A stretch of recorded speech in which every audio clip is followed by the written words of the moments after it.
Hi అండి. అందరికీ good morning. అందరూ ఎలా ఉన్నారు? నేను కూడా చాలా చాలా బాగున్నాను. మీరందరూ బాగోవాలని, అందులో నేను కూడా ఉండాలని మనస్ఫూర్తిగా అయితే కోరుకుంటున్నానండి. ఈరోజు వీడియో వచ్చేసి బీరకాయ ఫ్రై అండి. ఇది ఎలా తయారు చేసుకున్నానో ఏంటో, ఏమేం కావాలో కూడా చూపిస్తాను.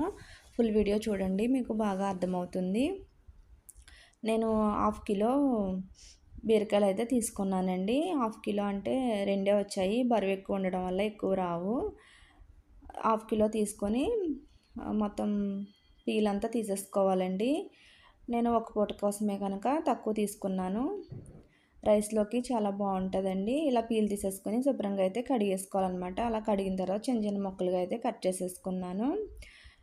ఇలా ముక్కలుగా కట్ చేసుకుని పక్కన పెట్టుకున్నాను. కొంచెం అల్లం, పచ్చిమిరపకాయలు కూడా చిన్న ముక్కలు కట్ చేసుకోవాలండి. ఇప్పుడు కరివేపాకు, ఎండుమిర్చి అండి. ఎండుమిర్చి రెండే తీసుకోవాలండి, బీరకాయ ఫ్రైలోకి ఎక్కువ పడవు. వెల్లుల్లి ఎక్కువ వేస్తానండి, హెల్త్కి మంచిది వెల్లుల్లి ఎంత తింటే అంత. కొంచెం మినపప్పు, జీలకర్ర, ఆవాలండి. పోపుకి కావాల్సిన సామాన్లు అయితే ఇవేనండి. బీరకాయ ఫ్రై ఎప్పుడు తినకపోతే ఒకసారి అయితే ట్రై చేయండి, చాలా బాగుంటుంది. ఇప్పుడు స్టవ్ మీద ఆయిల్ పెట్టుకొని వేడి చేసుకున్నానండి. ఆయిల్ వేడైన తర్వాత ఆవాలు అయితే వేసేసాను. ఇప్పుడు జీలకర్ర వేసుకుంటున్నాను. జీలకర్ర కూడా వేగిన తర్వాత ఇప్పుడు మినపప్పు అయితే వేసుకుంటున్నానండి. మినపప్పు కూడా వేసుకొని కొంచెం దోరగా అయ్యే వరకు అయితే వేయించుకోండి.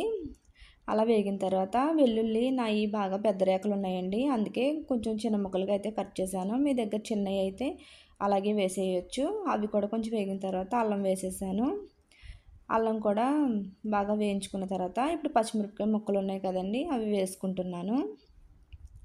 అవి కూడా వేసేసి కొంచెం ఒక 2 మినిట్స్ వేయించుకోండి. అవి వేగిపోయిన తర్వాత ఎండుమిరపకాయలు వేస్తున్నానండి. ఎండుమిరపకాయలు వేసేసాక కరివేపాకు వేసుకున్నాను. ఇవన్నీ కూడా బాగా వేయించుకోవాలండి. ఇప్పుడు ఇవన్నీ వేగిపోయిన తర్వాత కొంచెం పసుపు అయితే వేస్తున్నాను. పసుపు వేసి వేయించుకున్న తర్వాత బీరకాయ ముక్కలు అయితే వేసేసుకోవాలండి. బీరకాయ ముక్కలు బాగా మొత్తం పోపు అంతా కలిసేటట్టు అటు ఇటు తిప్పుకోవాలండి. చూసారు కదా, ఇలా తిప్పేసుకున్న తర్వాత ఇప్పుడు మూత పెట్టి అయితే వేయించుకుందామండి. బీరకాయలోంచి చాలా వాటర్ అయితే వచ్చేస్తాయండి. ఫస్టే సాల్ట్ వేస్తే అంత టేస్ట్ అయితే రాదనమాట. నేను ఇలాగే మొత్తం నీళ్ళన్నీ పోయే వరకు వేగిపోయిన తర్వాత అప్పుడు మాత్రమే సాల్ట్ అయితే వేస్తానండి. చాలామంది ఉప్పు వేసి ఆ నీళ్ళన్నీ తీసేస్తారు. అలా చేయడం వల్ల మనకి హెల్త్కి మంచిదేం కాదండి. చూసారు కదా, వాటర్ అన్నీ పోయిన తర్వాత ఇప్పుడు సాల్ట్ అయితే వేసేసుకుంటున్నాను. ఇలా సాల్ట్ వేసి కూడా బాగా వేయించుకోవాలండి. కర్రీ అయితే రెడీ అయిపోయింది. ఇంతేనండి బీరకాయ ఫ్రై. నా వీడియో కనుక నచ్చినట్టయితే లైక్ చేయండి, షేర్ చేయండి, కామెంట్ చేయండి. కొత్త వాళ్ళు ఎవరైనా నా ఛానల్ చూస్తున్నట్టయితే సబ్స్క్రైబ్ చేసుకోండి. అలాగే నా వీడియో ఎలా వచ్చిందో ఏంటో కూడా కామెంట్ అయితే చేయండి. Thank you for watching friends.